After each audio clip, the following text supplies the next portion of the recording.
Hey guys, how's it going? Tim here from Droid Life. Today we have the Huawei Watch in-house, finally, after months and months of waiting. I mean, the watch first got introduced at MWC back in February, so we've been waiting quite a while to see Huawei's rendition of a super premium Android Wear smart device. So here's a box. Our first idea, or the first feeling we get is that this is going to be pretty premium.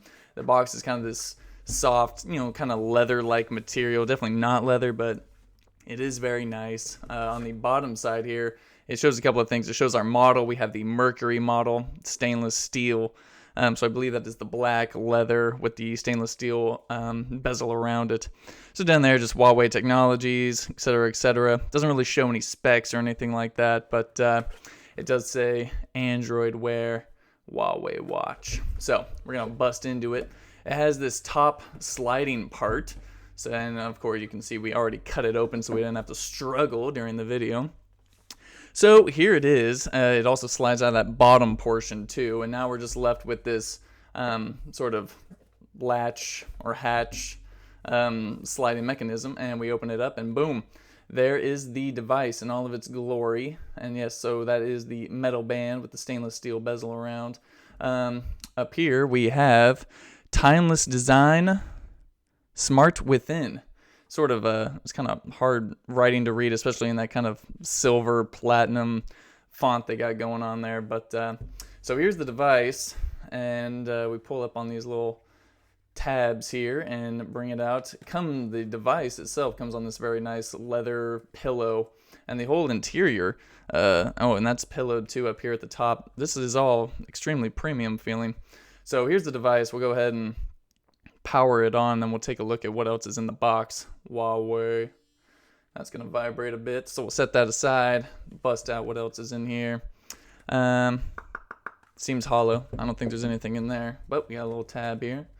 Oh yeah. So all of your booklets, Huawei Watch, safety information, a whole book on safety information. Let's see here. Charger. This is a European model, international, I should say.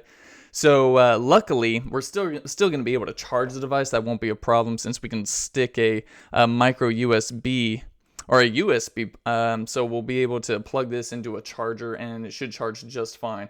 So the little pins here connects to the back side of the watch. So that's everything that comes with the device. So we can close the box, set it aside, bring the watch to the forefront of the video. We'll peel it off of the pillow here without trying to damage it.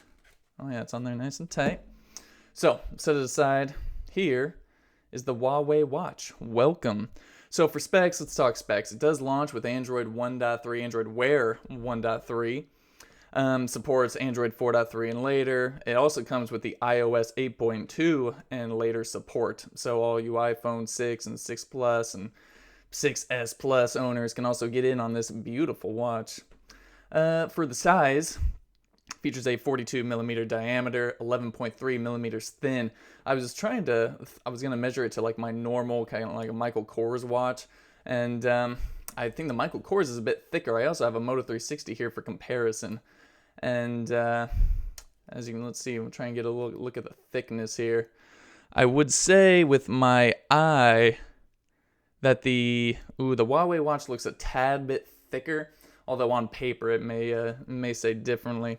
But here on the front side, we have a 1.4-inch full circle AMOLED display, 400 by 400 pixels. That equates to 286 pixels per inch. Sapphire crystal, 316L stainless steel, so it's pretty good quality stuff. 1.2 gigahertz Qualcomm Snapdragon 400 processor, 4 gigs of built-in storage, and then 512 megabytes of RAM. Now, this does include Bluetooth 4.1 and Wi-Fi connectivity, so you can pair it with the watch just fine, although it does not feature NFC. So, if you were hoping to take it to the store, use Android Pay with it, tap it down or something like that to pay for your groceries, that's not something you're going to be able to do. Hopefully, you just have your smartphone on hand, and you'll be able to pay with it that way. It has a 300 milliamp hour battery, so kind of on the small side. But Huawei does say that, it should get you through a day just fine, no problems there. So Since we haven't paired, yeah, I need to charge and everything, so we haven't paired it to a watch or a smartphone, and we haven't charged it. So once we do that, we can actually give you a better look at the software that comes on it. Although I will say, I did play with the Huawei Watch a bit earlier at a event, and it's your Android Wear kind of basic UI. Huawei didn't change anything. So right back here you have your heart rate monitor, and there's the pins right there. I can show you how that connects to the charger. So right back here you see little pin slots. You just set that on there and boom, it starts charging, of course, once it's plugged in. So that's how that works. It's very easy, magnetic, no big deal. And on the back, pretty simplistic heart rate monitor. So it shows actually the specs here on the bottom. Hopefully you can see that. Made in China, stainless steel, sapphire crystal, and water resistant. So the band, genuine leather, it says, feels pretty good, I must say. I mean, it looks kind of like your basic watch. Nothing too fancy, nothing too crazy, but it does look pretty good on wrist. And as I noted before, it comes with a ton of different watch faces that Huawei pre-installed on it. So I'm looking forward to giving it the go through. I'll get it synced up to a smartphone, and I'll come back with a full software tour and maybe a full kind of versus against the Moto 360 and anything else you want us to check out. So until then, if you have any questions about the Huawei Watch or Android Wear in general, just hit us up in the comments section below. And until then, we're Droid Life. Peace.